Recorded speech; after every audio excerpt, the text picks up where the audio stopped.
actually working in Portland right now. Probably will move up there at some point in time after things settle out down here. That's what I'm looking for. Good.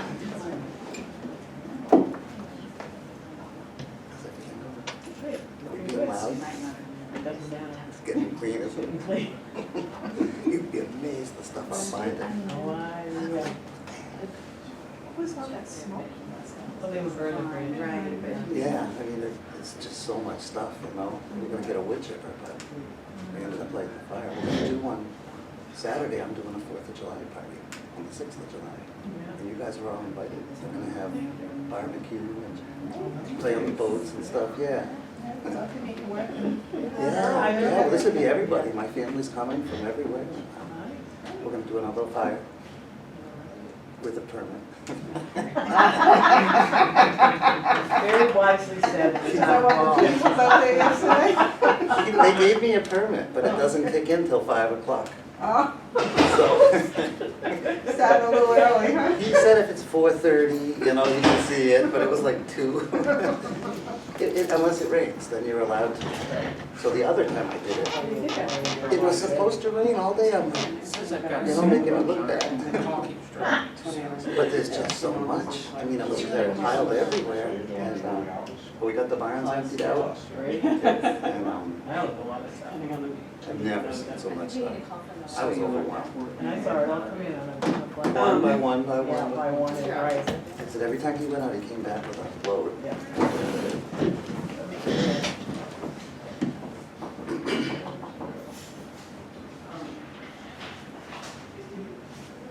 We moved it to 6 and I'll be in it at 7. Or it used to be 7. It's usually 7 at o'clock because it's summer we might try to Old get habits. in and out. Yeah.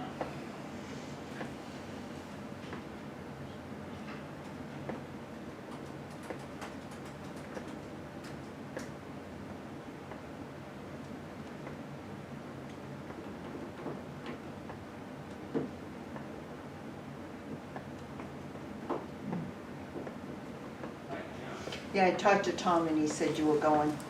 I said, you are? I haven't seen you in any of them. You are? Right.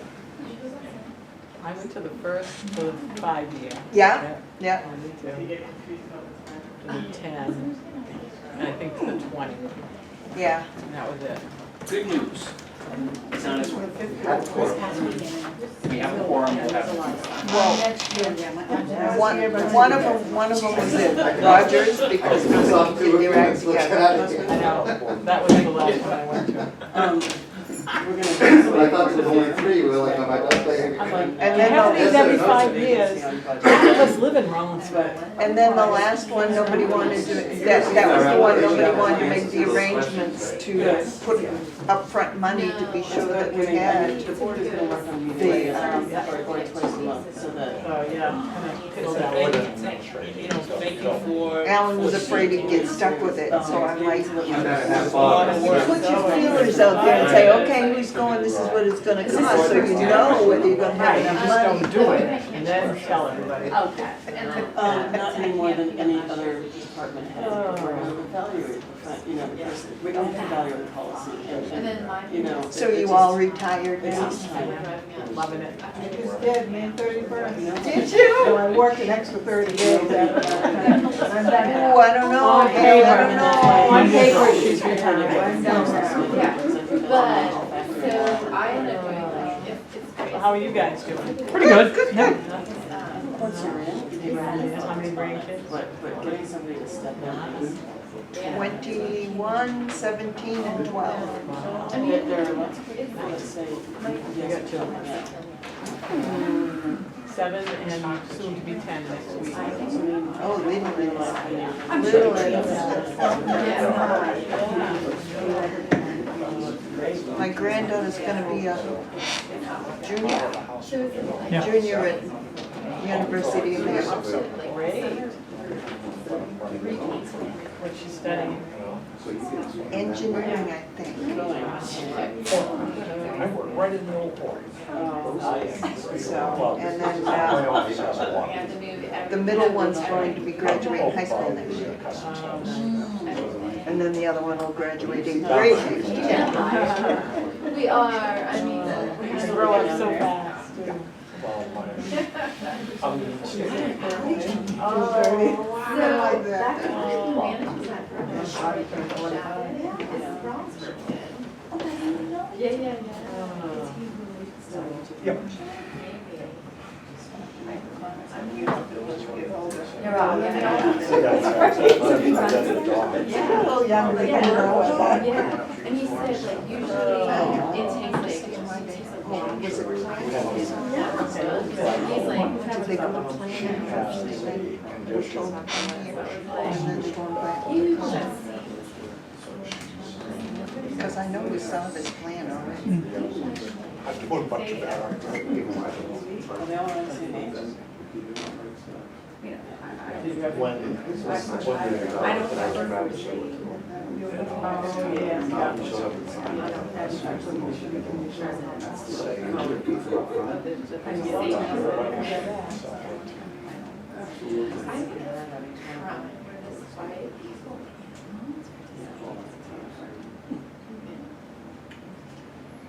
I'm very happy.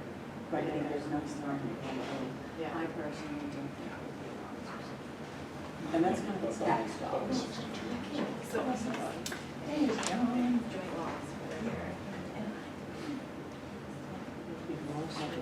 I apologize, everyone. I knew the meeting was at 6. I got out of work early because it was at 6, and then I probably, when I got back at home, got back in my 7 o'clock meeting thing. So, sorry.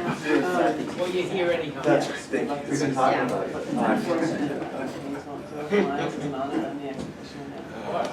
So I'm about to open the meeting. When we start the hearing, I'll ask you, we've got 4, and I'll ask you if you consent to go forward with, we've got a quorum, but not our full 5 members here tonight, so I'll ask you. It is 6:09 on July 2nd, 2019.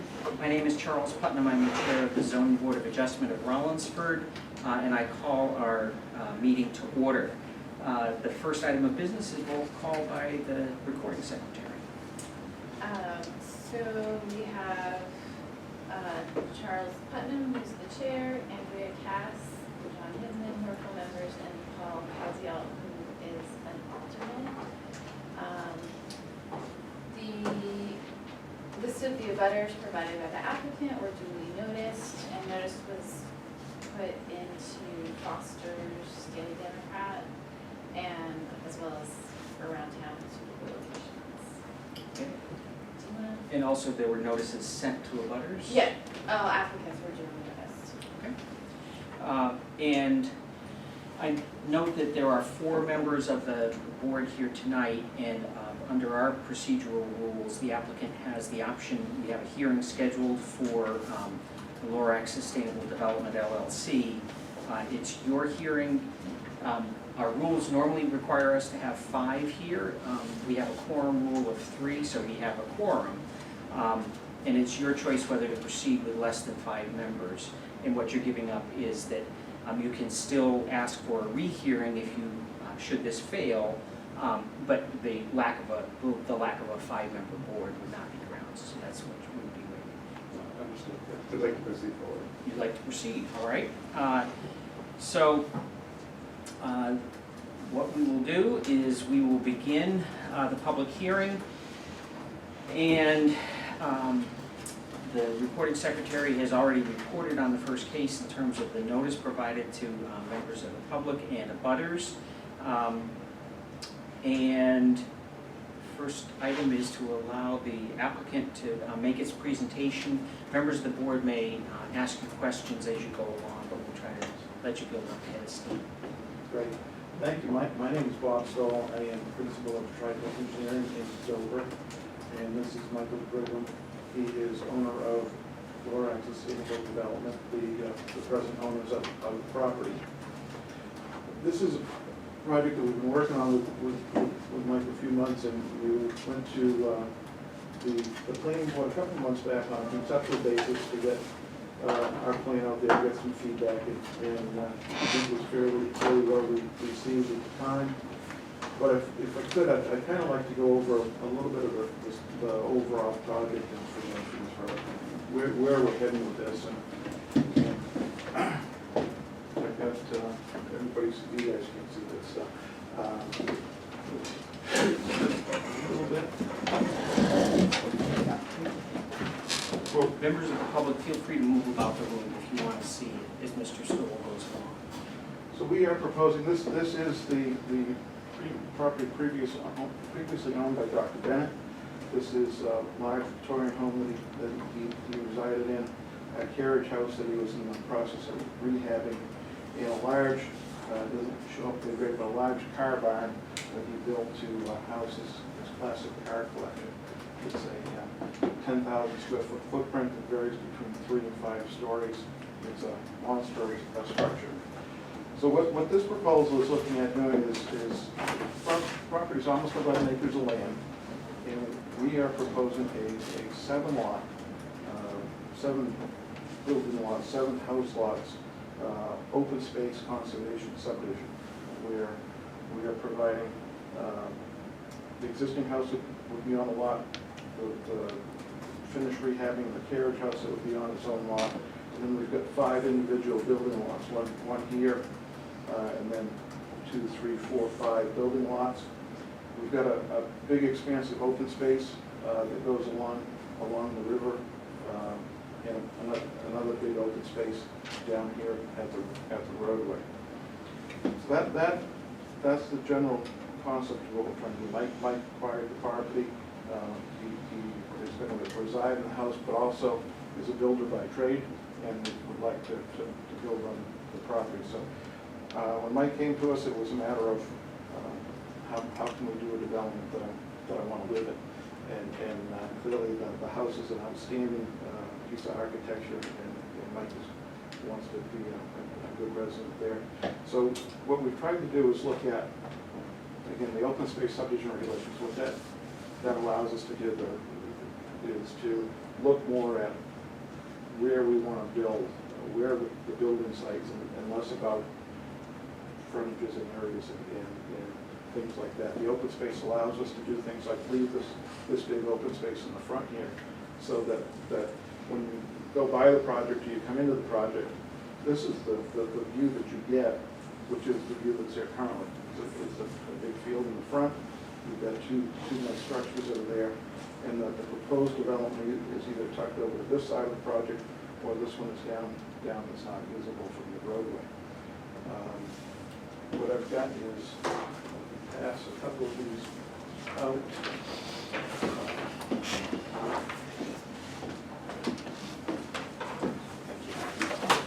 So a couple of copies of that.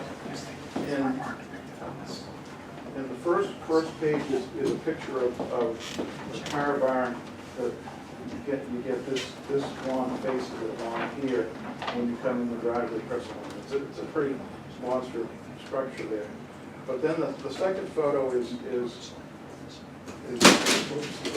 this guy here, which is the next picture that is as you go down around the back of the car barn. That was his drive under garage concept, where he's got these overhead doors, and you come around and folding under it with all of his vehicles.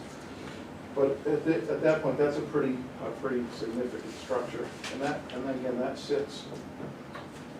That's this space here that's what you see when you look at that end of the building, right there. So that's what we started with when Mike came and said, this is not what I want to do with the property. This is a structure from the previous owner. What can we do? So as you get down in the package, the next thing we went to is, all right, this isn't what we want. What do we want? And this is the view that he wants when we're finished, which is either the next photo or there's a few of them that are fairly similar. That as you come in the road here on Scarlet Lane, you're going to be looking right down at these two structures as you would presently. as you come in the driveway. And this is the open space that will be in front of the property. So this is again, I think open space subdivision, one of the great parts of that is conserving the viewscapes. We've got big open space along the river that's an environmental open space. We've got this here that's a viewshed streetscape open space. So I think what we're doing really fits in with the ordinance, and it's great that you guys have that flexibility in town to approach it with one of these types of subdivisions. So that's where we started. We started working with, how to lay things out, and the fact is that the barn was going to get torn down. And Mike can probably talk about this a little bit as well, but as we presented to the planning board, once you get into the process of inquiring about demolition of this barn, is that actually the barn is made up of several historic barns within the barn. It's they're antique timber peg barns that are put together, and this miserable looking shell put over the outside of that. But there's actually 4 separate historic barns that make this up. And we brought, again, a little brochure from the company that Mike is working with that's going to do the barn restoration work with him. We hired a company out of Berwick called Preservation Timber Frame, and he came in to give me some advice, and he kept saying, wow, he had no idea about the vinyl siding, the quality of the barns that are in there. So the second sheet that you have there, I think is the most descriptive, that shows, just based on roof line, there's 3 barns that jump out at you right away here. This end here, there's a main structure in here that is made of this timber peg structure, and then you did little shed dormers and et cetera to get the square footage up. But these are 3 individual, fully intact. They were dismantled somewhere and numbered and trucked here, put together piece by piece, and once you get in there, you really realize what a beautiful find it is. So the layout that we have is put that here.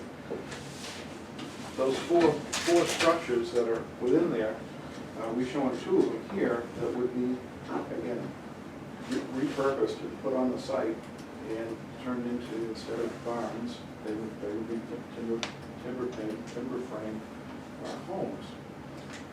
So that is the concept here, is to reuse the barn that's there in a very unique way and keep it on site. And it's kind of as Mike says, the wow factor. It's kind of a neat project. It's not a cookie cutter by any means. The property isn't. The property is a very special property, and I think what Mike intends to do is very, very neat. So that's where we're at with as far as the overall project goes. Where it brings us to the zoning board of adjustment is what we have labeled on here as lots 4 and lot 5, where we would like to, and I think the other side of this shows it better, is we would like relief to the 250-foot setback to the river. That this is the barn. This is a driveway that he's instructed to come in around under here. That's a combination of concrete pavement in here and a gravel drive that comes around. So these are a couple of natural building site locations, but we're within the 250-foot setback. So we're looking for relief from that. We're looking to build within up to 175 feet from the river, within very stringent guidelines. One, that it would be on only lots 4 and 5, and it would be limited to that 175-foot setback instead of the 250-foot setback. And the amount of structure that would go in here wouldn't exceed the amount of structure that's already within that 250-foot setback. We have a barn here that's going to be taken out of that 250-foot setback and relocated on the property to an area that meets the setback. And then we have a big chunk of the building where the 250-foot setback comes through there. So we've got a big chunk of this, including that big 5-story front that is there is already located within the 250-foot setback. So we're basically asking for a swap of building footprint from presently, as it's configured in an area here and an area here, that we want to configure in an area here and an area here. And again, as you can see by this picture here, this is the left side of that where we're proposing to site a structure that once the barn comes out, this is like a hole that was created, again, to get this driveway up constructed to get in under the building. So we've got a lot of earthwork to do in there, and we think that, again, that there will be an even swap on square footage in an area that, again, we focused on leaving this as it is. This here side over here, in order to rebuild the barn, as Mike has proposed, this whole side gets blown up over here anyways. So this is where we're focusing the work. But we've got a couple of very, very nice building sites, but we do not meet your 250-foot setback. So that's the gist of what we're asking for. We've submitted with our application an outline of how we feel we meet the criteria in order to receive the variance from you. I don't know if you want us to go through that, but I think that the things that we try to stress in putting the application together is the fact that this isn't virgin property. It's a redevelopment site. This is a lot of the things that, as we have a 250-foot setback to the river, that the focus of that is always the environmental concerns of being close to the river, and the damage has already been done here with this current development. So going in and reworking the land to get the barn reconfigured in the manner that we've asked them to, we think that this would be consistent with the ordinance, and we wouldn't be creating any additional development within that area hasn't already taken place. And again, from the environmental concerns, we think that again the building's broken up into a couple of different structures like that, as opposed to one large building. The roof runoff is a lot easier to be absorbed by the ground as opposed to right now. There's a lot of water that comes off of that one building, and doesn't get the proper treatment it should before it gets to the river. Whereas as smaller chunks of development would more likely get the proper treatment before it gets to the river. As part of the subdivision process, we've got the roadway drainage that we need to deal with, that we've proposed a couple of bioretention areas that will handle all the runoff from the roadways and the roadway area that will be built, and take care of all the drainage and appropriate treatment there. And beyond that, exclusive of the roadway, we're actually ending up with less impervious on site than presently. The fact that that big building and all the travel ways associated with that, the gravel, the pavement, the concrete that goes along with that would be coming out. We actually have a net loss of impervious exclusive of the roadway portion.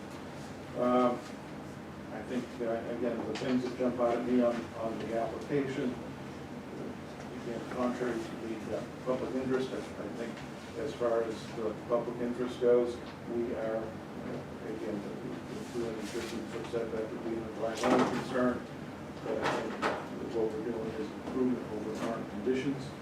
So I think we're certainly not contrary to public interest.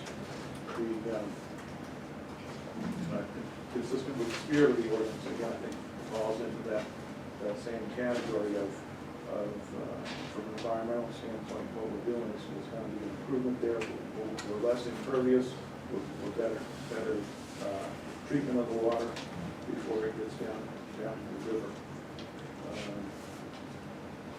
Substantial justice, again, I think the fact that we would be taking this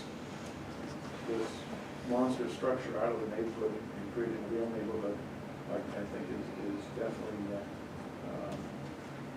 the right approach to a project like this, and I think that along with the property value issue, that certainly getting homes in there as opposed to a big 20,000 square foot building or even more, but I think that the neighborhood values would be much improved by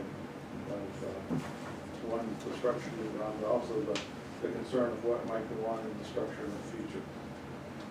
As far as the unnecessary hardship issues, I think that, again, I don't think we would be here making this case if this was a fully wooded site. I think the fact that it is previously developed, that there needs to be significant work done to the site to make it function as it should under the current zoning, meaning the urban residential. I think this overall would be an improvement. As far as how it distinguishes from other properties in the area, I think one of the things that attracted Mike to the property was, in addition to the house, is the extensive river frontage. It's got over 1,000 feet of river frontage along the Salmon Falls.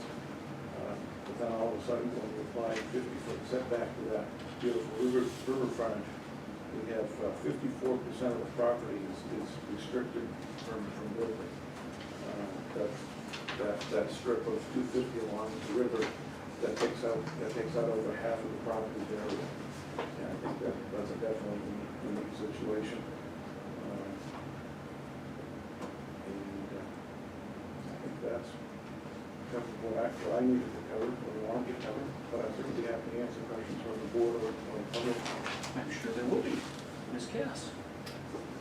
I'm going to defer my questions at the moment, thank you. All right. Mr. Hinsman? Sure, got a couple. So, as your application is worded, wouldn't it apply to, in other words, it's not divided into separate lots right now, it's just one parcel. Wouldn't, the way your application is worded, you be granted relief for the entire property, allowing construction no closer than 175 feet? That's certainly not our intent. I'm not saying that it is, but I'm just saying the way the application is granted. Well, we specifically limit to, it's tied to this plan, which ties to lots 4 and 5 here. So there is specific boundary lines here for lots 4 and 5 that I think it does. We've also said we can't exceed putting in what we've taken out. So there's a limit to, it actually equals out about exact as it is, so that would be a second fail-safe. Now, did Dr. Bennett ever get was it here granted a variance for encroaching on the? No idea. Okay. The grading that he did in there is severe. I find it almost dangerous, and I can't believe someone permitted it the way it is, but maybe, I mean, it's a huge structure, I don't know how he snuck it in. I'm not sure how long it's been there. Was there a fire once, maybe, someone's here? Could you, so in terms of the 175 feet, so are you saying that is, do you show on the diagrams there where the 175 feet mark is? That brings us up to this house here. The right back line of the lot of the house, or? Yes, that would be You can't go any further back. couldn't get any closer than that, so that would come along and be further. As it's drawn, we use the 175. What we were trying to do was, again, this is an area that has been excavated, I think you can see the abandoned car that's in the pile there. An area that needs to be regraded, reworked, but it's a beautiful house site there. We worked around the house site and built a lot in the setback around it. couldn't you, how long are the driveways into the houses? How many feet of, for instance, on lot 4, how long is that driveway?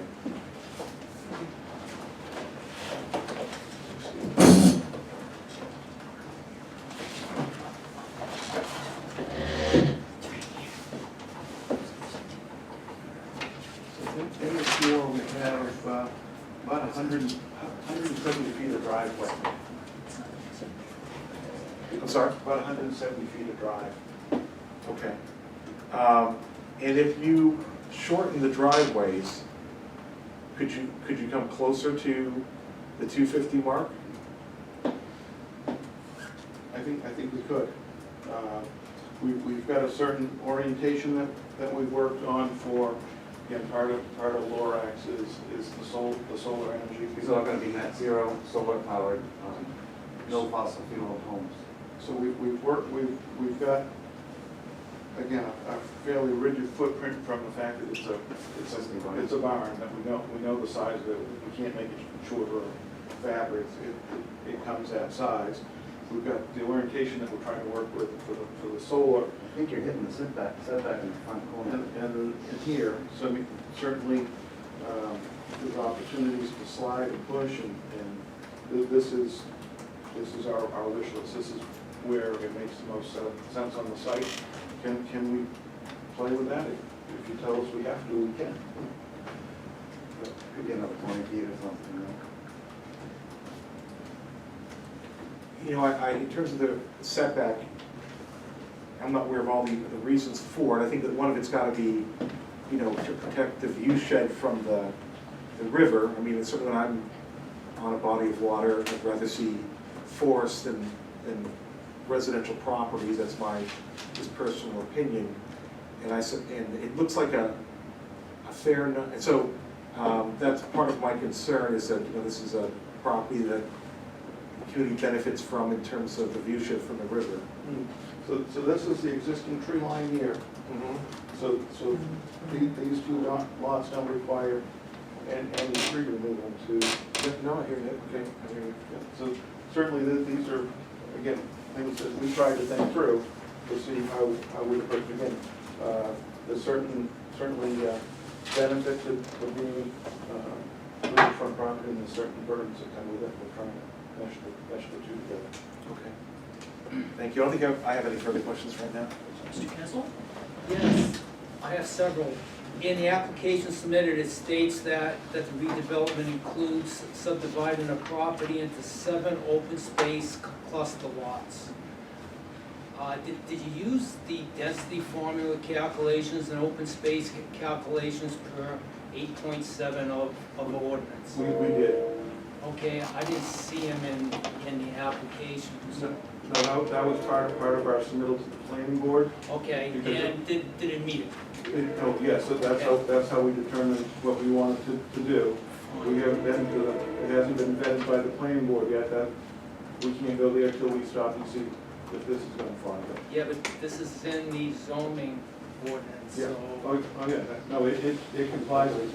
If it doesn't comply, then Okay, we're. it does comply. It does comply, absolutely. We can. 7 point something homes total, and we have the calculations here. Yeah, so as part of our submittal to the planning board, we have the calculations that start with our total area of 10.722 acres. We have wetlands on the property of 0.064. We have steep slopes of 2.487 acres. We deducted a 10% of the overall area, or 46,086 square feet for the roadway. That gets us down to a net area of 309,000 square feet, divided by the minimum lot size of 43,560.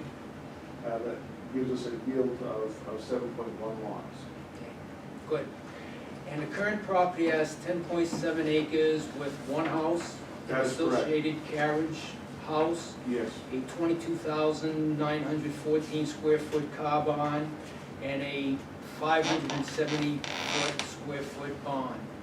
The car barn will be removed and will be replaced with 3 residential lots, because the car barn is on lots 4, 5, oh, excuse me, 5, 6, and 7. That is correct, So you're basically removing a car Separating. bond to make three lots, correct. okay? Okay, is there any other reason that you're removing a bond? You know, I know that you're gonna reuse the timber. Is there any, No, Uh, when my first interest was in the home there, and like I said, he's a builder by trade, but I think there was, I know that talking with the planning consultant, John Krebs, is a lot of people have approached him over the years on a reuse of. yeah, reuse yeah, of- but I'm and that- talking that- about a zoning, So it's in the residential zone, which actually can be up to 4 units per acre if it had sewer. So it's actually getting high. it doesn't have sewer. It does not have sewer. But basically, that barn feels commercial. I think the neighbors will tell you, and when you stand there, especially that view, he shows you where it's 5 stories high. It's in a huge hole, and I'm trying to think of a practical use for it. And unless you're an eccentric car collector, it's tough. Everyone says, if you could separate, really what we're doing is separating 4 very high-end, early 1800s barns that were, this guy has a taste for the unicorns, the special, and these barns are special. So really what we're doing is taking 4 things that are stuck together into this obnoxious, I think 22,000 square feet wasn't counting some of the stories, it's bigger than that, and making it something that fits the neighborhood. It's a residential neighborhood. Yep. Other people who have looked at this property have had wedding venues, and there's been commercial thoughts, condominiums, apartment rentals, because how do you use such a uniquely huge item? And I think we found it. Leave it where it is, spread it out, knock it down in granite, fill in these big holes. And you're also creating three 4, house yeah. lots. There'll be 4 right across that whole back. There'll be 1, Okay. 2, 3, 4 of that barn. Okay, but then the other bond will be removed also No. and replaced with 1 residential lot. So you see on the The back of smaller lot, bond. see the back of lot 4, there's a small barn that's very close. That's within probably 100 feet of the water, maybe. Yes, and that's a I'm gonna take bond. that off and make a garage out of it for the main house. Okay, yep, that But is the fine. carriage house itself is stunning. Okay, answer my question. So the removal of the bonds will also comply with our zoning, 5.4.1 of the zoning ordinance, which states that no action shall be permitted to change the boundary of a lot unless it brings the lot closer to conforming to the requirements of the ordinance. It makes no other aspect of the lot or structures on a lot more conforming. So when you remove the 2 bonds, but you're starting with a legal blank slate, a property that you can develop, right? Right. We're Okay. moving barns, correct. So, We want, so the new development will consist of 10.7 acres with 6 building lots, a lot with an existing house and carriage house, and 1 open space lot. A road with a cul-de-sac can be used to access the properties and maximize the development. Because the ordinance states that if you have a cul-de-sac, you need less frontage, so, and you're complying with that. And our ordinance is pretty liberal, right? we had drawn a hammerhead, and I think the planning board steered us back for fire purposes to Yeah. that. Okay, so, as part of the subdivision, 2 houses will be built on subdividing lots that do not meet the 250-foot Salmon Falls River setback. Both houses are 175 feet from the Salmon Falls River and 75 feet into the buffer. And the elevation map, which I saw that was submitted, indicates that the entire parcel slopes 50 feet towards the river. So there's possible stormwater issues with, with the entire development. So, have this, this is like the Chester Run and Gun Club that you stated in the, the Supreme Court case that you referenced in your application. But the applicant's wetlands consultant had testified that the product will not injure wetlands in light of the in light of the closed drainage system, detention ponds, and open drainage system. So what are you doing to protect the Salmon Falls River from pollution or impairments? So what we're doing is within the center of the cul-de-sac here, and in an area on the edge of the open space here, we're collecting all the water from the new construction of the roadway. And we've got two bioretention areas that will properly infiltrate back into the groundwater, clean runoff. This section over here, what we're proposing is a net decrease in impervious, which not only is it a net decrease, but just the fact that it'll be broken up into 4 separate houses is going to be much more advantageous from a runoff standpoint than this as a collected whole. Yes. Finally, again, part of the siting of the homes here, this is the start of the bank here. Then we're not proposing to get into the steep bank down to the river. We're not disturbing any of the steep slopes on the property. We've identified the steep slopes, anything over greater than 25%. We're not proposing to disturb any of those that would cause future erosion. So we're proposing this area here that's already been disturbed, already flattened out here to keep it there. And again, this over here is this showed in the stockade fence here. That is again, other than the fact that we got to deal with this hole that he's dug, the natural grade down to the river doesn't start until the other side of this fence here. So our construction is going to be well back from the top of slope there as well. I don't see that in the elevation map, but what looks like it slopes, that the entire lot slopes towards the river. It slopes towards the river, but only when you get to here does it slope steeply. This here is a normal pitch. You drop from the roadway down that 150-foot driveway. We drop 2, 4, 6, maybe 7 feet over that 150-foot driveway. So that's like a 3.5% driveway. That's really flat. Well, really flat, pretty flat. And so again, I have to ask you, is there something that you can show to the board saying that you did all these calculations, impervious services, I did all the stormwater studies, and the Salmon Falls River will not be impaired? Because, okay, the reason I'm really particular on this is the 250-foot setback is not arbitrary. This was actually, it's referenced in the zoning ordinance, and it's also referenced on pages 3 and 4 of the Rollinsford stormwater regulations that the planning board uses. Also, the new development is in the Rollinsford MS4 area, and it must follow the 2017 New Hampshire Small MS4 general permit.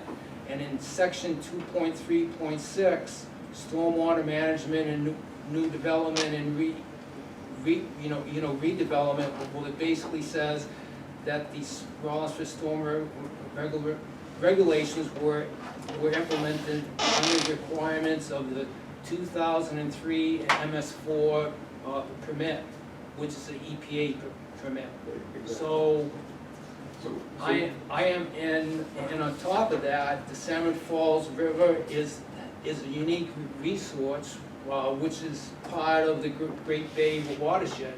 So it's important tonight that that you show us that the river will not be impaired, because it will affect the public health and well-being.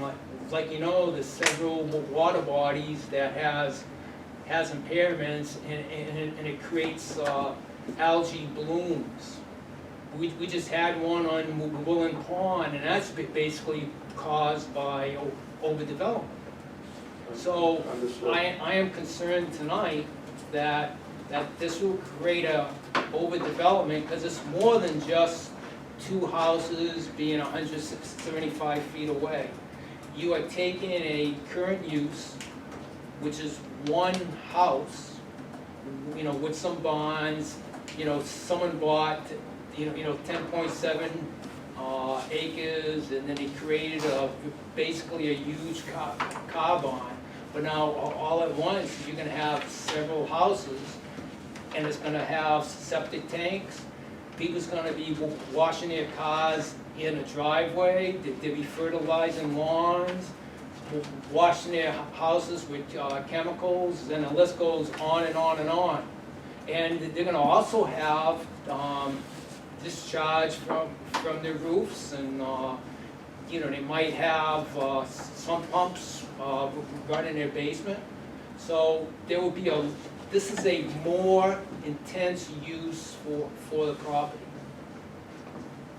So have you done your study that you can present to us tonight and say, the Salmon Falls River will not be impaired from this development?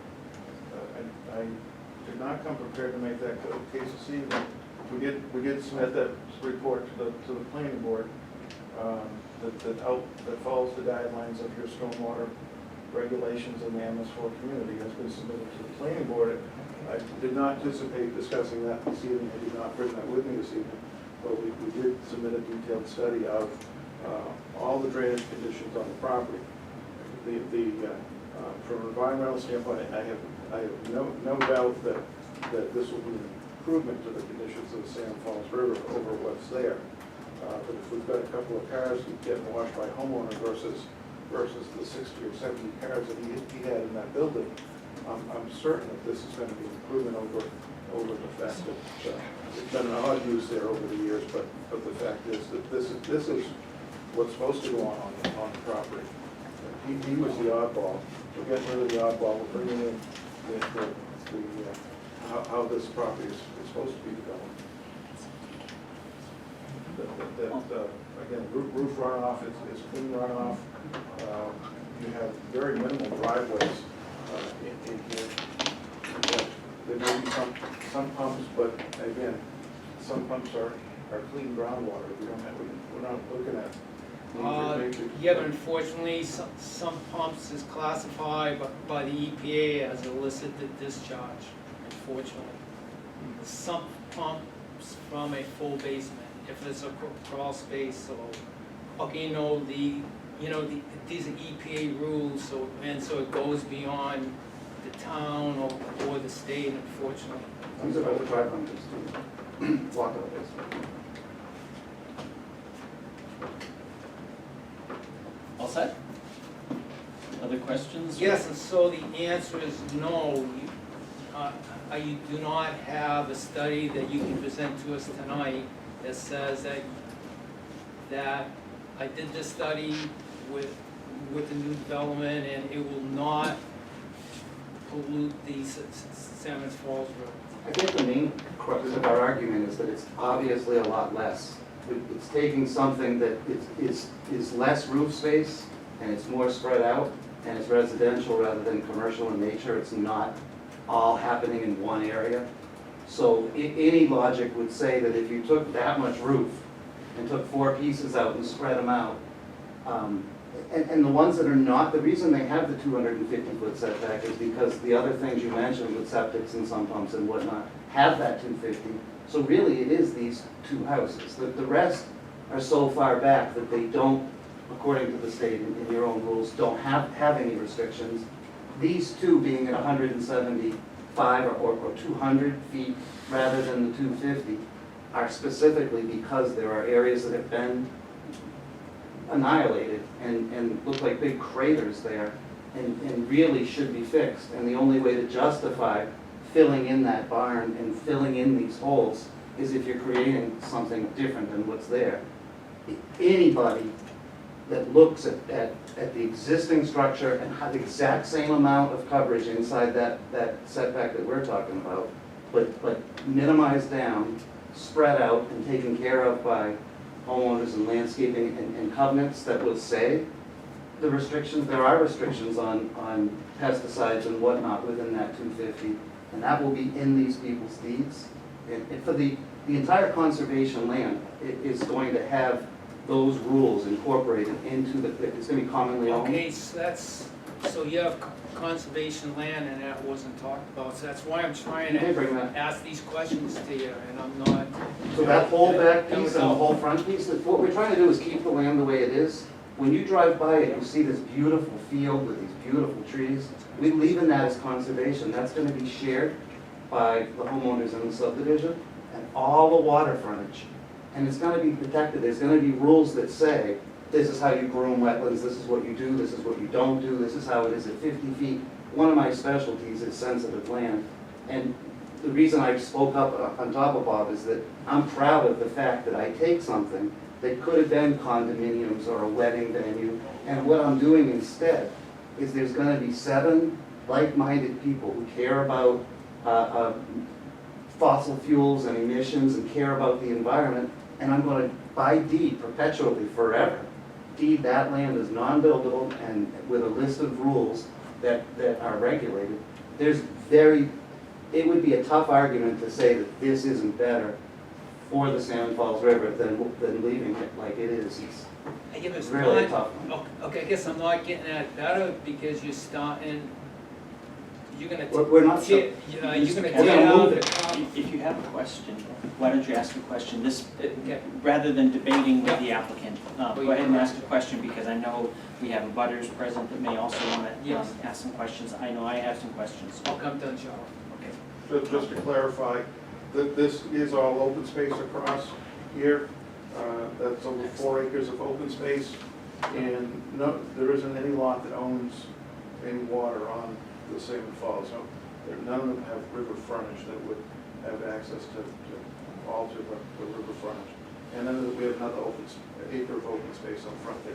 Excellent. I have a couple of questions, if I could. The auxiliary barn, so I think your petition refers to the car barn, which is, I think, towards the front of the parcel, towards Silver Street, and then the auxiliary barn. Do you know when that was built? It's very old. It's old? Very, very old. They're thinking 1850s. The house is 1851. The carriage house falls right in line, and that barn does appear to be the exact same, according to the preservation company who brought out there. Okay, thank you. And so that obviously didn't need a variance. Predated zoning. Predates the zoning board. And as we get to the discussion about hardship, part of what I think we're going to be talking about is the relationship between the general purposes of the 250-foot setback. And so let me see if there's common ground on some of this. So I think Mr. Kazoff has done an excellent job identifying the stormwater protection aspect of the setback. But I think we could probably also agree that it's to protect soils, to protect vegetation, to protect wildlife habitat. Water quality, I guess, would be the stormwater thing. So those are the general purposes? We would agree. Okay. That's, as I started off this evening, I don't think we would be here if this was a fully wooded piece of property. This is the existing tree line that's out on the property now, is configured something like that.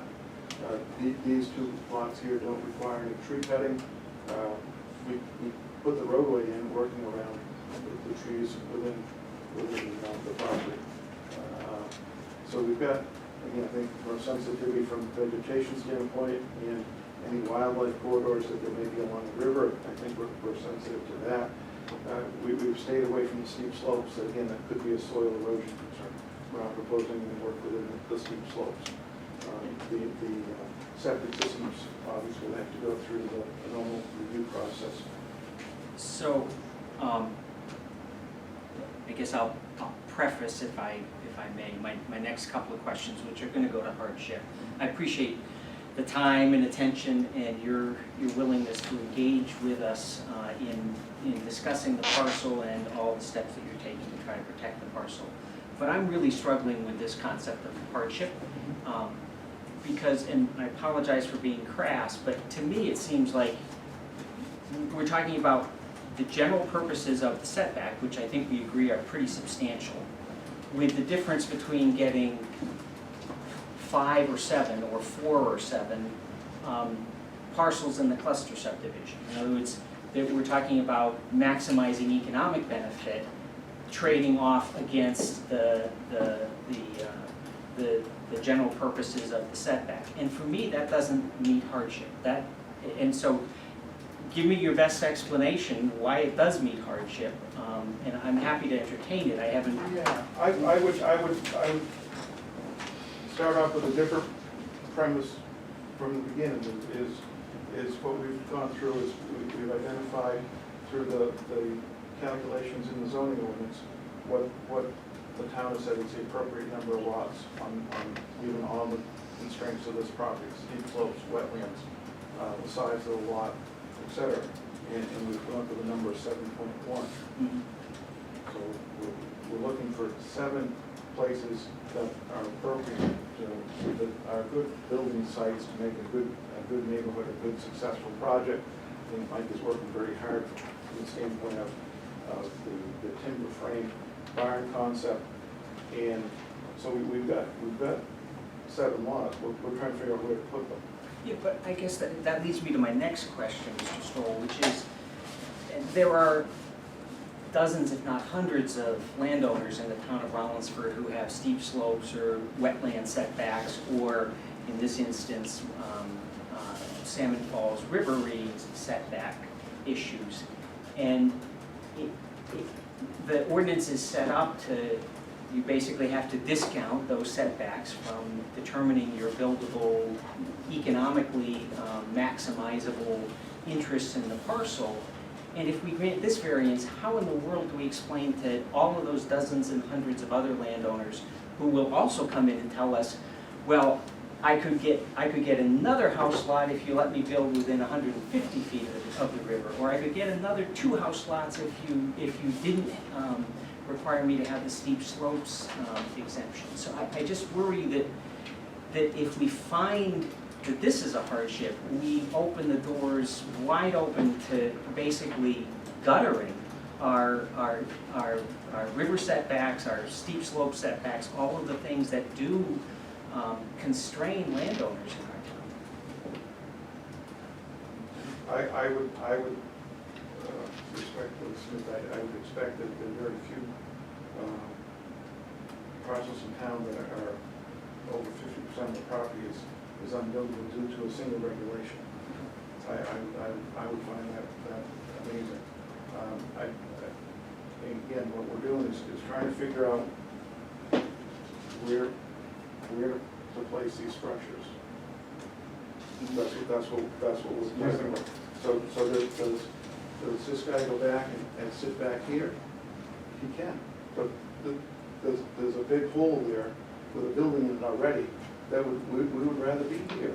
And we're explaining to you why we'd rather be there and why it's not contrary to the spirit of the ordinance, because the damage has already been done by the previous development. This lot here, we've got a beautiful field here that has a great viewscape in keeping with the open space ordinances. Do we want to stick a road frontage house over there on Silver Street? This is the plan that we developed and the rationale that we developed based on the fact that this,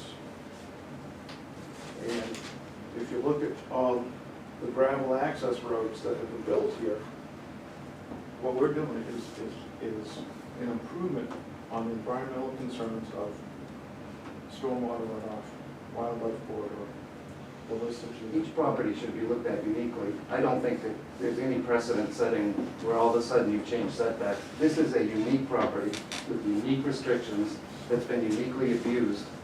And if someone came to you with this same criteria and said, if we were able to stretch this a little bit, we could make something really beautiful, to lose that field in the front because of a hole that's already been done I think it says, how does it use the word I forget, you used the word to me earlier, but justified, Again, the hardship issue, I think is an unnecessary. right, the way you worded it is an unnecessary hardship. Is it necessary if I come in and I want to put a house in a setback? Of course you shouldn't. But in this instance, when there's already one there, are you creating an unnecessary hardship? Because you're saying, Mike, the land you bought has a 5-story barn in a hole in a setback. You want to spread it out and pull it in and clean it up. But even though we don't think it hurts the neighbors, we think it does fit the character of the zone, we understand that you've stayed away from the major purposes and that you're willing to really be specific about it. But I feel it's unnecessary to say it can't continue when it's there now. If we do nothing, it's worse than if you let us do what we want. But it wouldn't stop the subdivision or the number of lots. Like Bob said, we respect that you have an equation that tells you what they feel is the fair number. And there's room to put 7 houses in here. This, pushing them against where they already are and spreading them out is, in my opinion, by far the most mature way to develop this land. Most people will put a road in the middle and houses on either side. They all look the same because the frontage costs money. In this instance, we're wasting 500 feet of frontage because we want to keep the character of what's there. The barn is an environmental mistake. I don't know if it was permitted. No one really answered the question at the planning board, but it's there. And you have to look at a redevelopment different than development. It isn't fair to say these rules, as Bob said, we wouldn't ask for this if it wasn't a 5-story barn already in this hole. We want to separate it, clean it up, and move and stretch it out. We're not going to bring any structures here. This is literally fixing. The foundation of this thing is ridiculous. It's a drive under. It's intimidating. And I can't think of a better plan than to separate it. You have a 170-year-old house and a 170-year-old carriage house. What do you build in there that would fit the character? I mean, the luck of stumbling into this, the idea of separating it, the fact that it further meets what the zone wants, the fact that it's clearly an improvement over what's there, is different. Unnecessary hardship. Somebody wrecked this hundreds of years or many years before we came along, and it's been allowed to, it's been taxed and treated as if it's a legal structure, and now we want to fix it.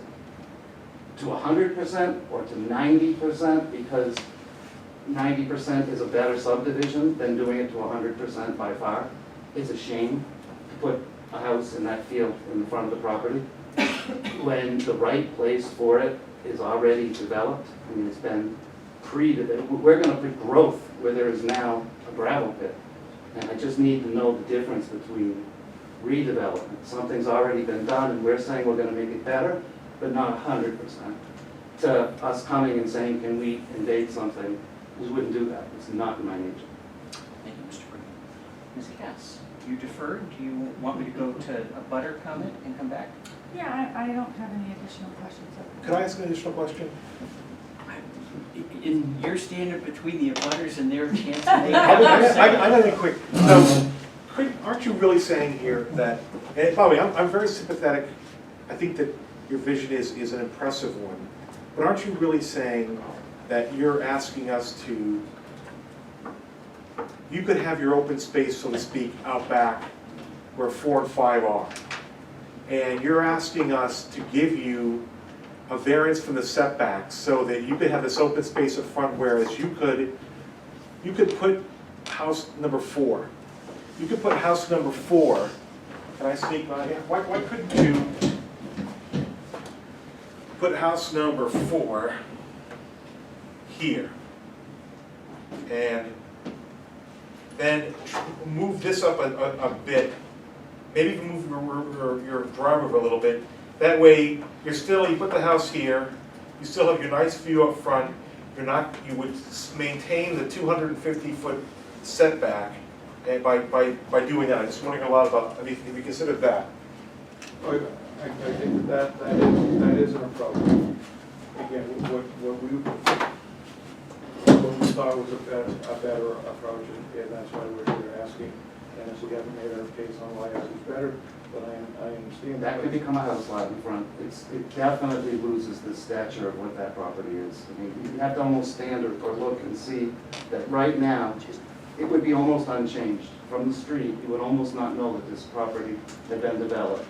And there's already a leveled out, cleared problem house site out there. And so we tried to use logic and say, well, maybe it doesn't make sense to disassemble the barn. If we have to look at different roads and different drainage and different plot setups, maybe this plan still makes sense, or maybe it doesn't. You know, we're looking at what's there and proposing something that we think is a lot better. But, like Bob said, if people don't agree, I get it. It's just, I'm not saying that we could just scramble this anyway and I'd still do it. I'm going to make this one of the most beautiful subdivisions in Rollinsford. And that front area is stately, it's stunning. It's been that way for a long time, and it just feels wrong when someone's already, what you're trying to protect is already done. If you can see the holes that we have to contend with over there, and now we want to cover them with topsoil and create root systems and trees and whatnot. It really is the best way to develop this property. Members of the, actually abutters first, but members of the public will also allow to address. Any abutters wish to address the board or ask a question of the applicant? I'll just say that And if you could identify yourself for our Neil record. Flynn, Thank you. I'm the one that lives directly across the street from this property and has that view. Can you give me your address? 653 Silver Street. Thank you, Ms. Flynn. Go ahead. We've had, this has been on the market for a long time. And like somebody else said, people were looking at to make it into a wedding venue, which none of the neighbors wanted. You know, putting a road down the middle and having as many condos as they could fit just doesn't suit the property. I mean, my house was built in the late 1800s. This house was. There's a special section down there. Some newer houses on the beginning of the road, the dead-end road, but the ones toward the end are all older. Mike was nice enough to contact all of the abutters and the neighbors and meet with us and go over all of his plans. We like the open concept he's done. He talked about tearing down the barn, but when he found out what a gem it was, you know, and he just seems to really want to keep that historical flavor to the property. One of the things that I was most happy about is the fact that Mike and his family have bought the main house and are living there. So this is going to be his neighborhood too. He's also been a developer for a while, and we've looked into some of the other, and he does a beautiful job. So I don't know a lot about setbacks in the waterway, but if he says that he's going to do what needs to be done to keep those safe, I tend to trust him. I think he's done enough of this in the past. And that meeting, I think pretty much everyone in the neighborhood, there may have been one or two people that couldn't make it, left that meeting feeling very happy about this plan. So just to let you know the background in that he has made us all a part of what he wants to do. It wasn't somebody that just came in and said, I'm doing this, I don't care what the neighbors think. And so, again, I don't know about saving the waterway and that stuff. That's something people that know more about would have to make decisions on. I think the plan he's come up with is great. The open concept, that's going to be common land for all the people there. The neighbors can use it, walk down to the water, you know, way and enjoy it. And it just, I think Kathy's also in the neighborhood. I believe she believes the same, so I'll let her talk to her. She wants to.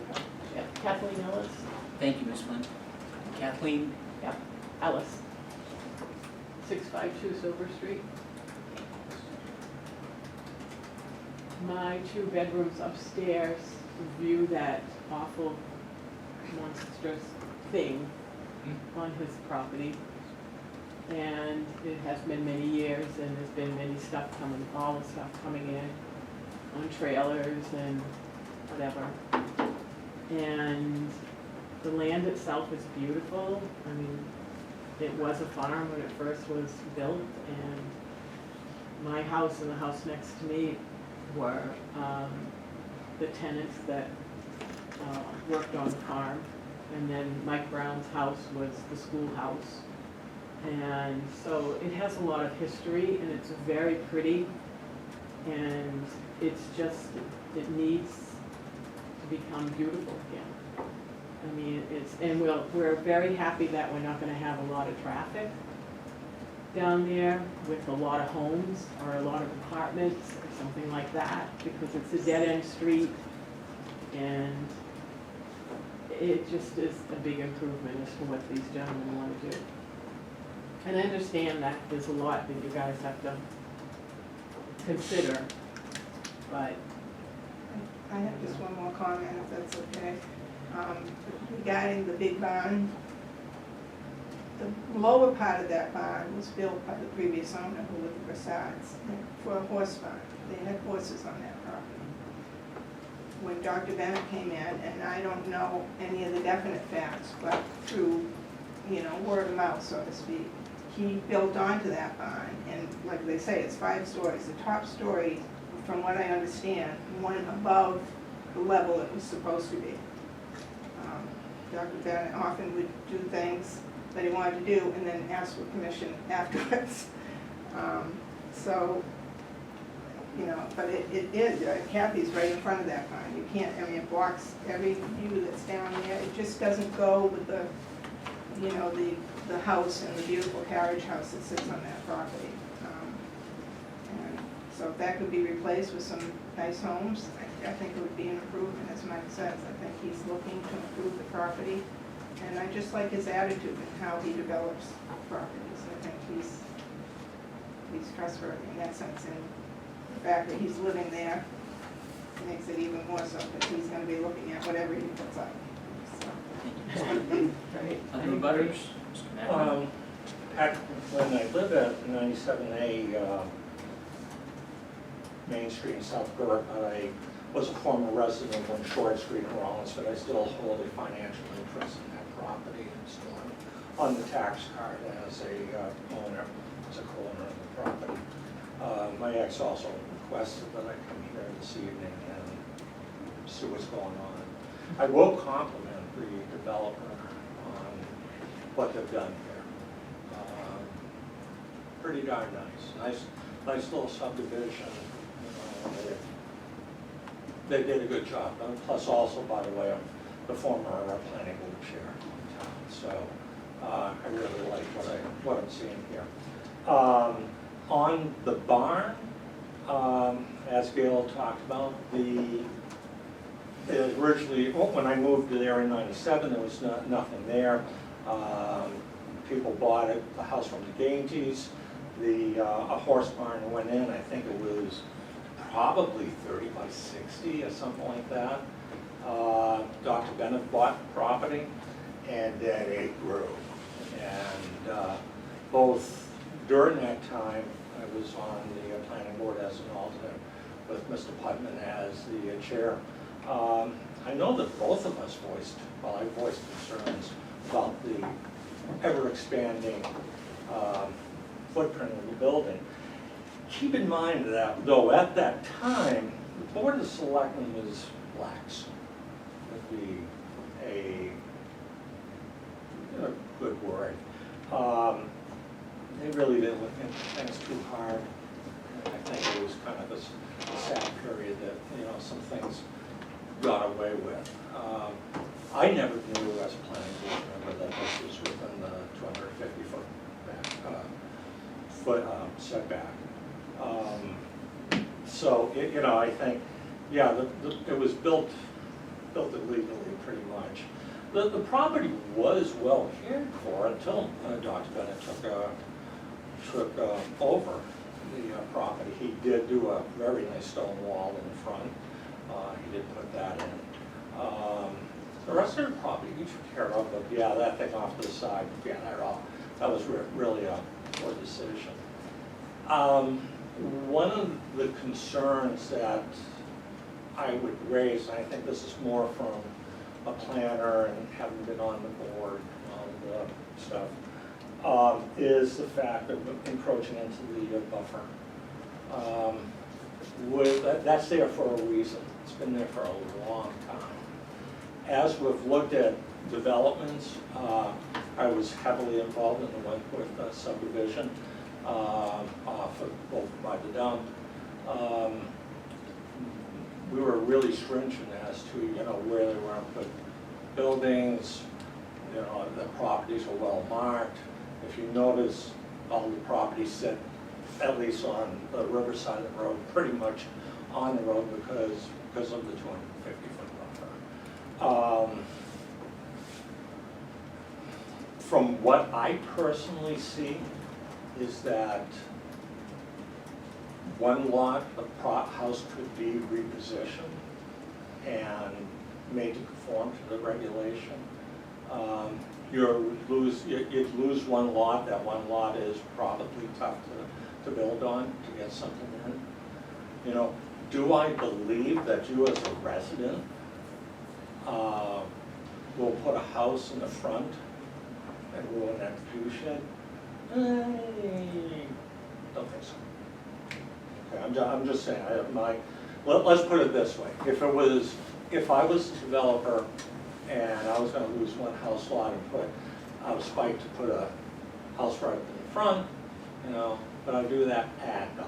I'd want to maintain my view and maintain my investment. So, but I think that you would be creating a dangerous precedent on granting a variance to this setback. I really can think of situations where I know, like within the last 20 years, we haven't done anything.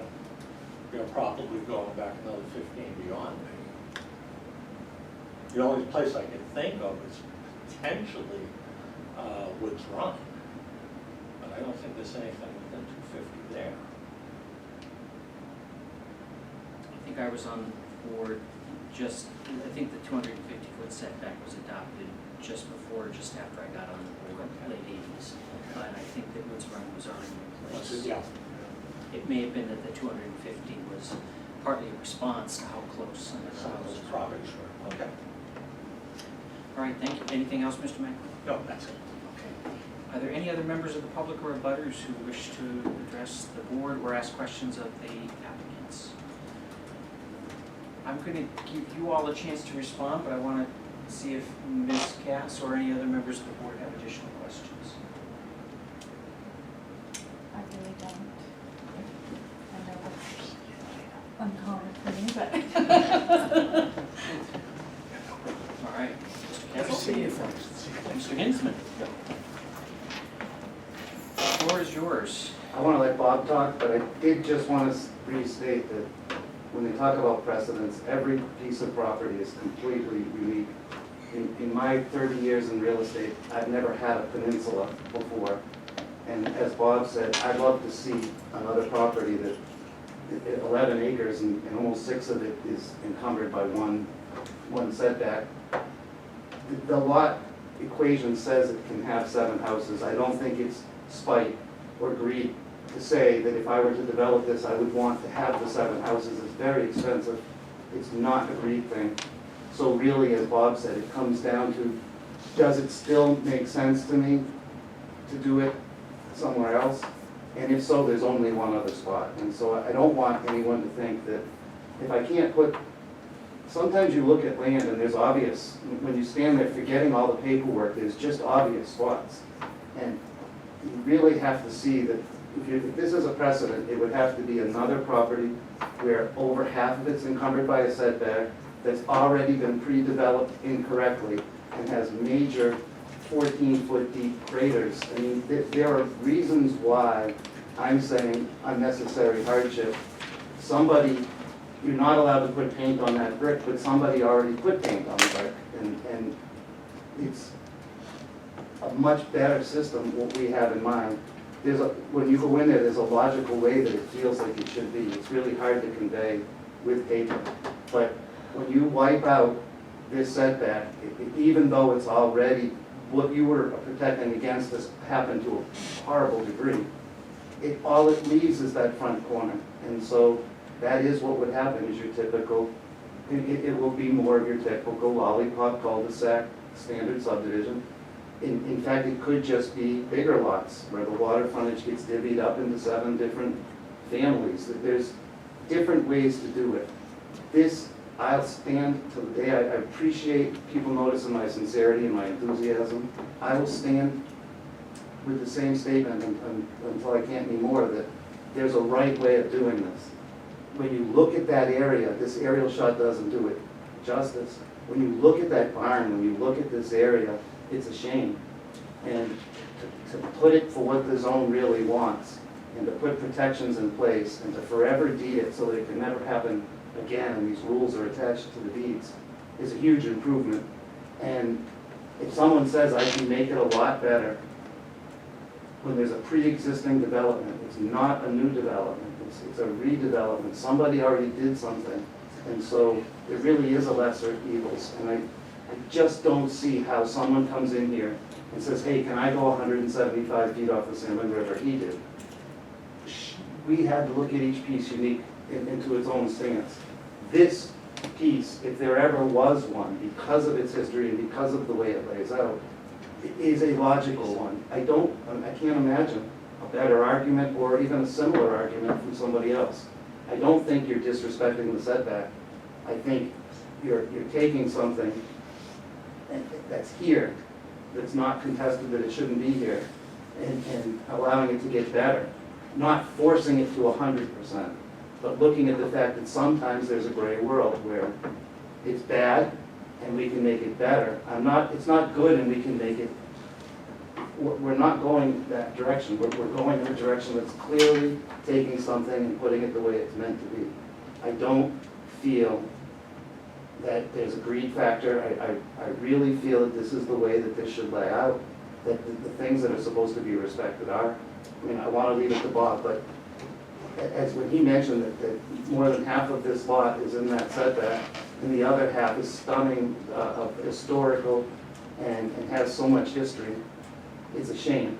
But at the end of the day, if someone wants to look at this as just merely a setback waiver, without looking at the unnecessary hardship, the damage is done already. Are we really pushing something that has no benefit? It doesn't benefit the neighbors, it doesn't benefit the neighborhood, it doesn't benefit the viewscape, and it doesn't benefit the river. There's a flat, hollow hole that can remain, or be filled in with sod and trees and bushes and plants and regulated and watched, but it's there. I mean, I guess I really feel it's different because somebody did it and permitted it, or didn't, or is paying taxes on it. It's been done, and it's a shame, and I want to fix it. And there's no need to go in there and fill all these holes and regrade if you can't put a house there. You're not going to just go and spend that money to remove that barn and fill it in, and then try to incorporate it back to the way it should have been. It's just, it's a really very logical, when you stand there, you can see the distance and the buffer and all the important things are not being affected. Literally, that house is being shown on a scrubbed out hole that we would bring up and make a good buffer and be a good neighbor to the river. I don't know if you had any. I really don't have much to add. We put it together, and I think Mike and I agreed that we've been doing this a long time. We're pretty pleased with how it laid out. We spent a lot of time on the property, finding good spots, bad It spots. made the most sense for the property as opposed to drawing it on paper and then just forcing the property to comply. One thing that kind of snuck up on us was this river frontage over here that leaves our frontage that creates a setback on us. That was a late entry to our plans. I'm not sure we, again, kind of fell in love with the building sites over here before. We saw where that doesn't turn out to be exactly the way it is on the town maps. So it pulled over quite a bit, but again, I think from our standpoint, that those were very good building sites. And I mean, really, when I read 5A1, no fair and substantial relationship exists between the general purpose of the ordinance and the specific application of provisions of the property. Again, if, as, I haven't heard that analogy before, but if the bricks have already been painted, enforcing it for the sheer need to enforce it, I think that's what that is all about, is the damage has already been done for the purpose that it's put in place. The horse is already out of the barn.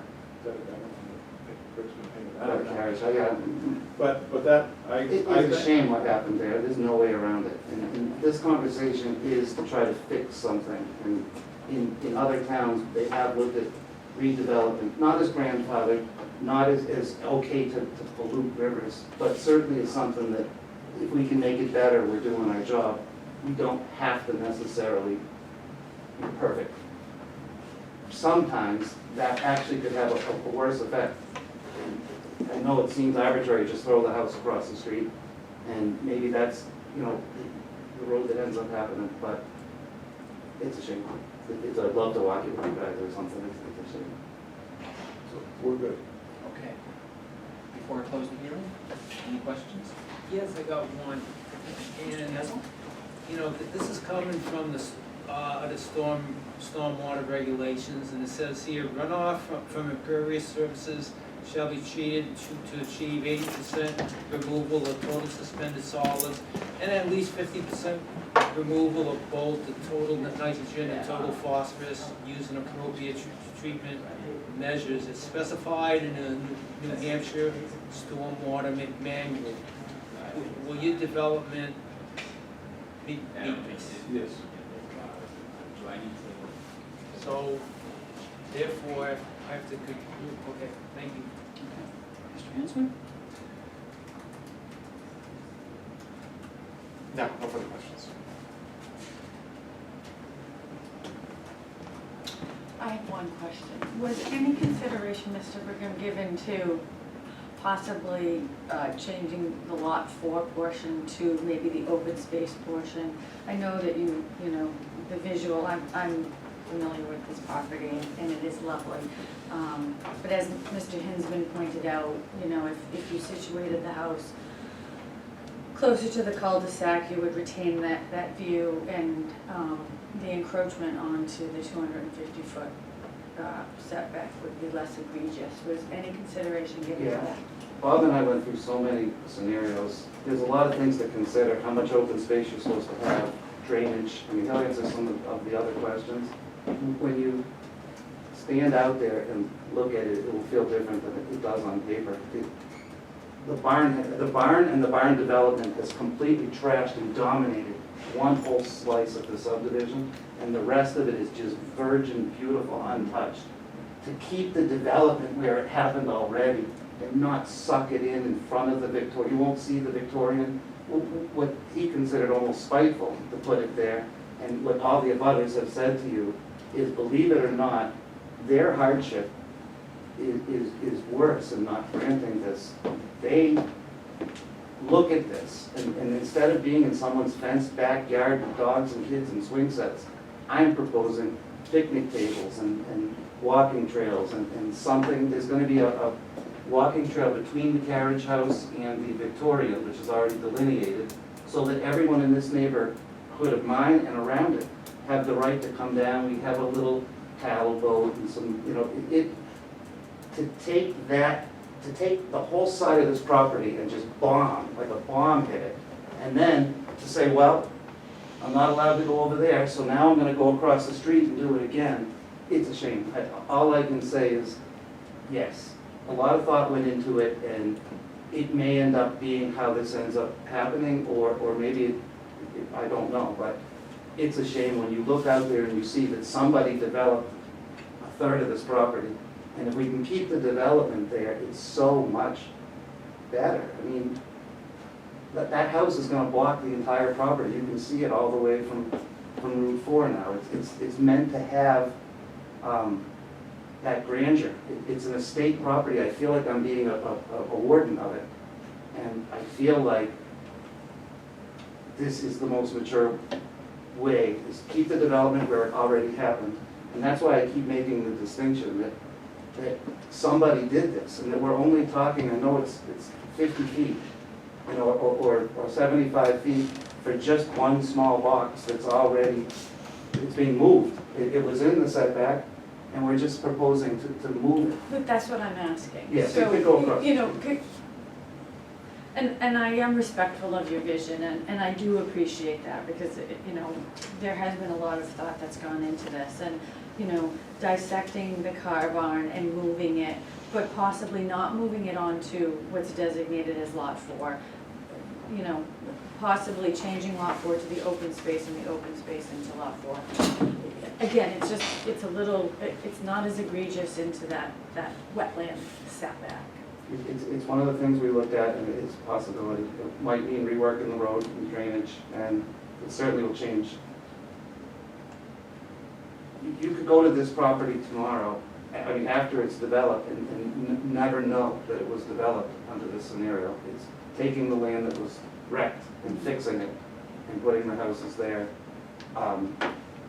Or the alternative is decreasing it by one lot. I understand that, you know, by the regulations and It's the road footprint costs. and, right, you That's know. the biggest problem, is it's just Right. that the equation started early in. How many, what are the town, no, don't ask for a variance for an extra unit. Mhm. Don't ask for a variance for some crazy business. All I'm saying is, can I take something that's in a setback and slide it over so it's still in the setback while filling in the grading, replanting new vegetation, making what any, if you lined 100 engineers up and asked them, they would all say, you're taking what you have, because you can't just pretend like it's virgin soil, and making it the best you possibly can. And that's really what all of us thought went into it, but, go ahead, Bob. I was just gonna say that if you go to page 2, after the barn pictures, the first picture after the barn, Is it on the first handout, this Yes. handout? one more. This guy here is at the stone wall out front as the drive would come in. And you can see that we catch the corner of the existing barn. So that's here looking in, and you just getting a glimpse of this here. So that was the idea on the placement of these. I mean, I can't commit for Mike, but certainly, this lot can exist the way it is, and just pull it out. Well, we have it right now is sitting, there's a 14-foot drop. It's hard to see right there, but where he's drawing, there's all these elevation lines tight. So there's a 14-foot drop so that he can drive under. What I've done is set the house half in the hole and half not. So from the road, you're gonna see the front of the house. From the back, the basement is filling in the hole, and then we'll come and we'll fill in everything else around it. It's what I meant when I said a walkout. Because we're into a slope, we end up with a drive-under garage or a walkout basement. So that house was specifically set so that the front of it seems the same elevation as the road, and the back of it will help us fill in this monumental hole. There's a 14 feet deep, I think, is not overestimating how deep it is right there. Could you pull it into the street with a short little driveway? Yes. Could the one that we're asking to be at 175 be at 200? Yes. If we really just broke this down to one house, 50 feet further, I could maintain the integrity of what I think this property deserves. If we can't, it's your rule book, and I respectfully fully understand. So is that appropriate, inappropriate in this form to discuss alternatives?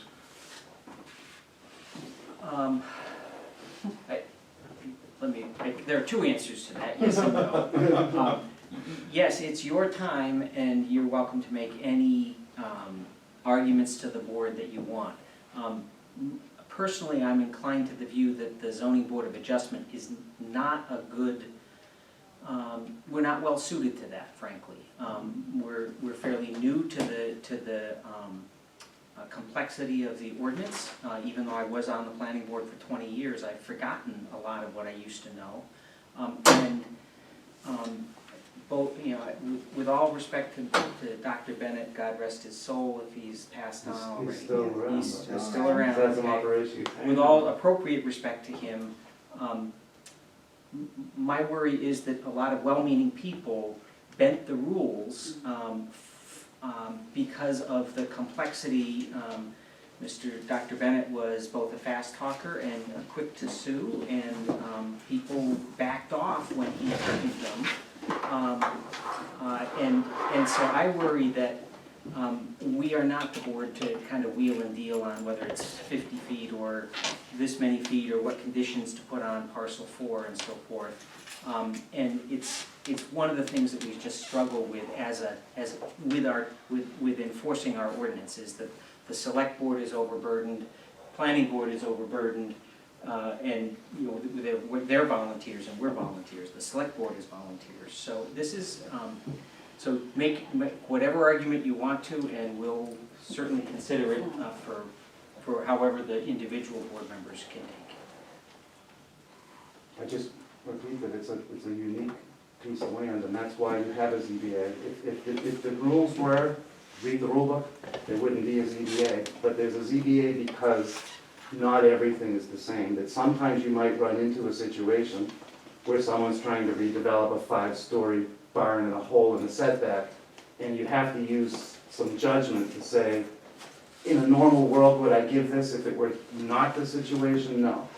But it isn't black and white. Real estate never is. This is a very unique piece of property. The abutters that have been here for decades like the way it lays out. They've expressed a displeasure in other ways, and it's done already. Most people aren't coming to you saying, can I take a problem and make it less? And that's a nice request because it's here already. The other question is, can I just do nothing, and here it is. And it's a shame because when someone says, can I make something better, even in the commercial construction world, if you're remodeling a property, it's different than if you're building a new one. They say, no, you can't have sprinklers in this room because the cement's too thick, or because there's some other reason why something happened before you came along. Sometimes you have to make the best of what you have, and it's not, doesn't seem fair or right to just say, hey, the rule is this, there's a good reason for the rule, I'm not going to bend on it. If I do, I feel that I've somehow opened up floodgates. The ZBA is specifically here because every property is unique and every situation is unique. That right there, that whole 5-story big drive under, you know, it's got 4-inch concrete floors, needs to be jackhammered out of the ground. And the level from where you see those trees to the back of that car was a nice slope, and it was supposed to be. It wasn't supposed to be a stone wall with drainage pipes. I don't know how Dr. Bennett got the permission, but now it's permitted. And if the ZBA has an opportunity to make something better, I just don't want it to be so hung up on the rule that's being bent without the story that is specific to this. That's it. So my question was, would you consider altering your request? Hearing your concerns have led me to think that it is very serious, even though I'm making it better, and I felt like that was enough. There's a room in there to make it even better.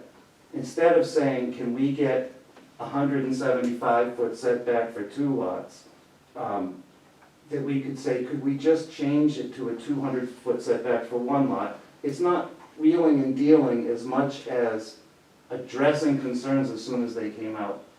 To take another house and push it forward, it won't be the drive under, it's not the ideal situation, but it can be done, and maybe in the long run it's the right thing to do. If I could say that we could keep one of the lots at 200 feet, I'd push everything as far forward and close to the road as possibly able, and be able to revegetate these areas and to regrade them the way they were supposed to be.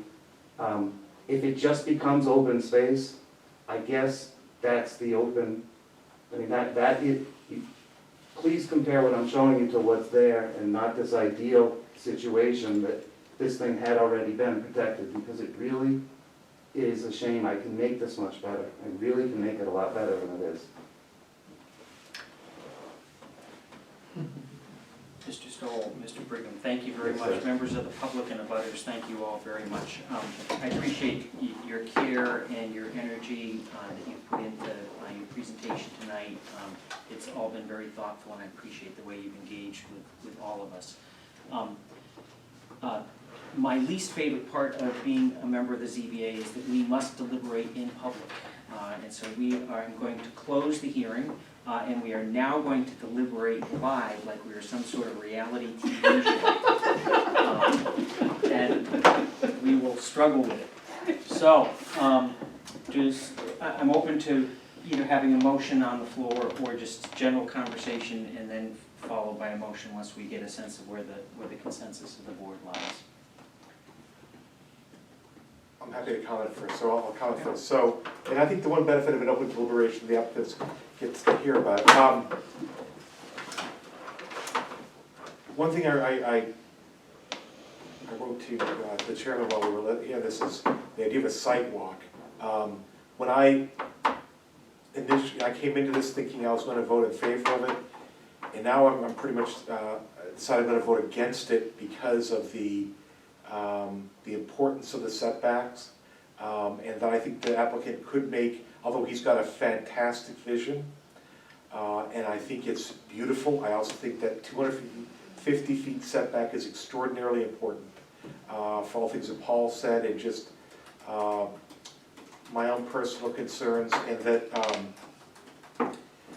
some adjustments could be made that may not be quite what the applicant wanted, but still could be a beautiful project. So a part of me wonders aloud whether he might want to withdraw the request and come back with a modified request to let us, but I think that what I'm saying is, I don't think that we are equipped. We've already been here an hour and 45 minutes, and I don't mind that, but I don't think we are equipped to handle a modified application, midstream. I have to say to judges, when I say I'm 90% preparation and 10% inspiration, meaning to the extent that I'm successful at all, it's that I need time to prepare. I'm not fantastic on my feet. So I think the applicant's vision for this property is tremendous, but I'm hung up on the amount of the encroachment on the what he's asking for, and especially lot 4, where I see that an adjustment could be made. So I'm openly leaning against it right now. In fact, I'll say, unless the board convinces me otherwise, I would be voting in opposition to the request. Mr. Castle and Ms. Cass? Mr. Hinsman has summed up my feelings as well. I commend Mr. Brigham for his vision and, what he intends for the lot, but I can't support it just because of how far into that 250-foot setback he is encroaching. So I tend to agree that I would, I would be willing to adjourn and see if the applicant is willing to adjust, but I too would be a denial of this application as it's presented to us. Yes, I also agree. I can see that the applicant is really trying hard to improve this property, and he's creating special conditions on the property which will protect the river. But I don't think it's been told to us in enough detail, and so at this time I'm leaning towards denying the variance also, because the facts have not convinced me, or the testimony hasn't convinced me that the river will not be affected from this development.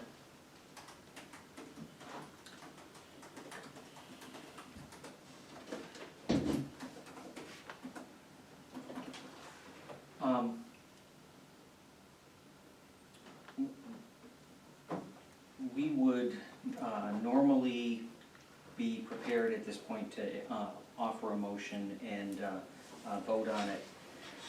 Having heard the board's deliberations, do you want to stay with your application? Would you like to come back for, let's say we would not adjourn, we would recess this hearing and then come back to consider a revision to the plan in the application? I think that we would obviously receive the flavor and withdraw. I don't know that we come back. I mean, to be honest with you, none of you have left any gray. When you look at that and say, I don't see how taking a small piece of that and erasing the rest of it, you've proven the benefit to the river, I don't see how I could convince you. I'm trying to show you something that's existing versus something that's much, much smaller and much better.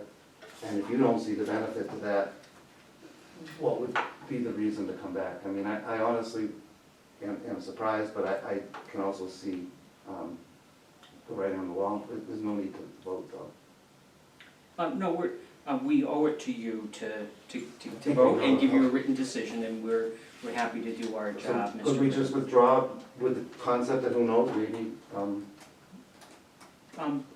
As far as I know, you may. I don't have a problem if you want to withdraw. Yeah. And if it would be helpful to you as you consider it, so as I indicated to you, I think that your best arguments were on not contrary to the public interest, because you had damaged land and you're trying to improve it, and so on the public interest piece, you had a strong argument. Spirit of the ordinance, I want to come back to, because I really struggle with that one as well as hardship. The substantial justice element is, again, you've made a strong argument for why your neighbors are in support of the proposal, and why it's in effect undoing an injustice that Dr. Bennett did to the land, to this unique parcel. And you've made an excellent presentation in terms of surrounding property values.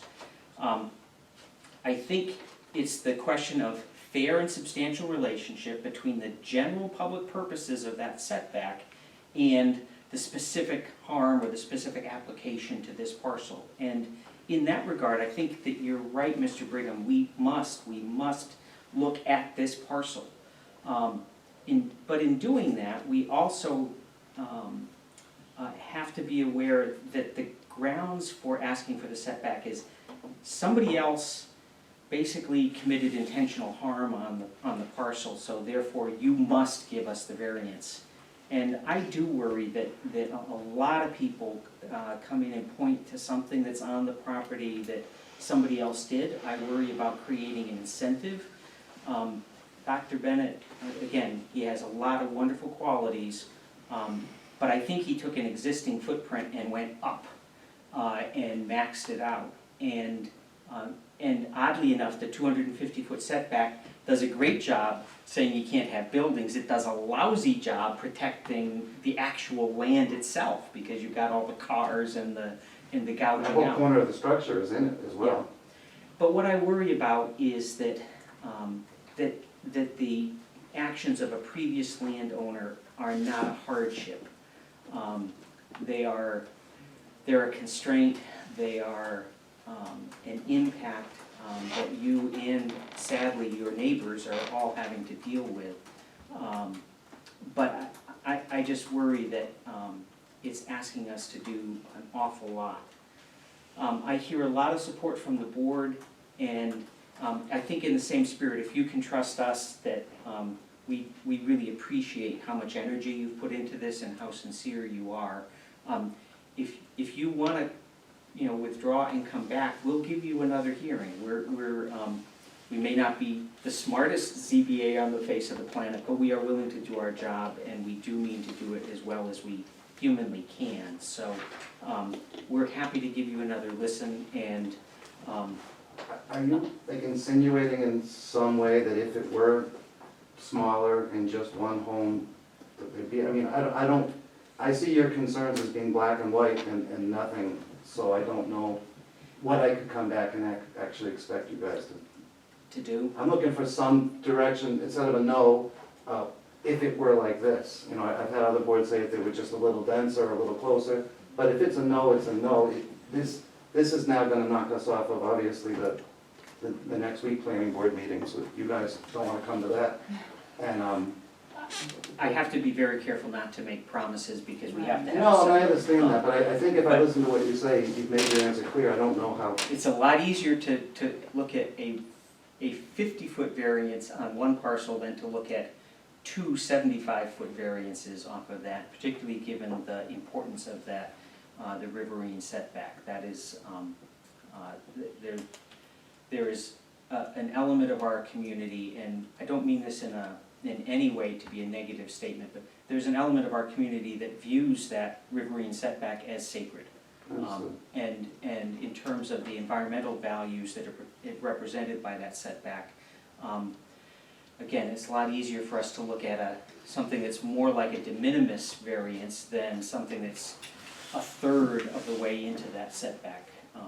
Would you all be available to meet again soon? I mean, I'm happy, we kind of verbally threw out there, and I guess that's not appropriate, but the fact is that based on what we're hearing from you, we would love the idea of literally just asking, can we invade that by only 50 feet on only one lot, on a structure that's already in it, greatly reducing the amount of structure that's in it now, specifically to keep and maintain a certain respect for the land. And I know it's an inconvenience, you guys came here just for us.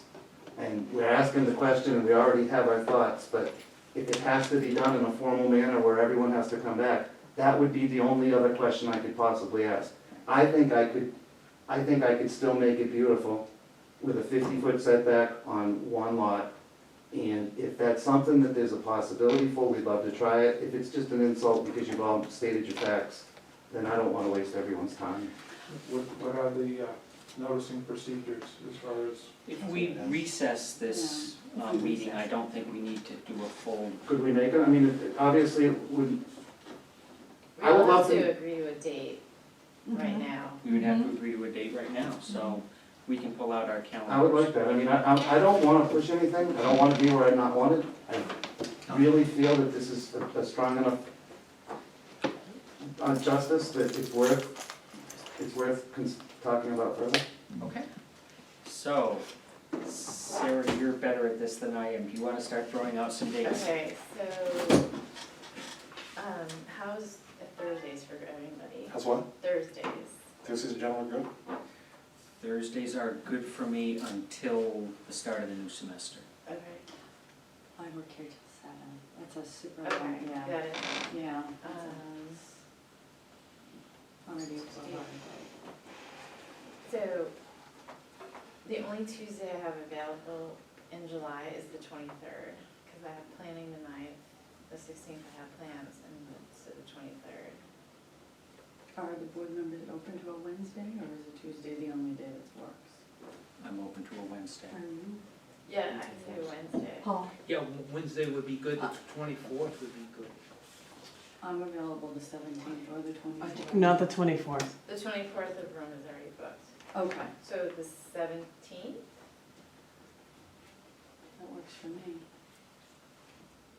I know I don't have any big trials that day, so, How about you, Paul? I think you need. Yes, That's the So that would 17th, be in okay. 2 weeks. yes, I can make it. Is that agreeable to you? Okay. So we will recess this proceeding until July 17th at 6 p.m. 6 p.m. Can we all do 6? 6:15-ish. 6:30, would 6:30 be easier, Charlie? No, I can make 6 o'clock I work. can do 6, Um, that works for everybody else. 6 is fine with me. Okay. Okay. Thank you very much. No, thank you, and thank you all who've attended this evening. We appreciate your effort. So we are in recess until 6:15 p.m. 6:15? Let's do 6:15. Call a spade a spade. And we will try to be prompt, and we will reconvene the hearing at that time. On the On the 17th July July. 17th. Do I need to make a motion Um, to leave it for a moment? So, just so that we're clear, the current application is being withdrawn, and will be resubmitted, with new documents. I think we'll do it under the same docket, as 1904, as basically an amended, petition, so that you don't have to completely rewrite it. All right? Thank you. Thank you all very much. Thanks for your patience. You're awesome. I knew the minute we You guys are great. Yes, that's it. I knew the minute they were Go ahead. going to approach on it. Oh, yeah. To recess. Okay. Second motion? Any discussion on that? Recess until I know you should put the, like, The Those in road favor of started recess? breaking. Yeah, exactly. I fell by the wayside. Well, good to see you both. Yep, thank you. Hopefully see you at the reunion. I'm Well, gonna. yeah. There's 3 meetings that night, 3 no. No, the reunion. Oh, reunion. Ah, I see. He even has hearing aids.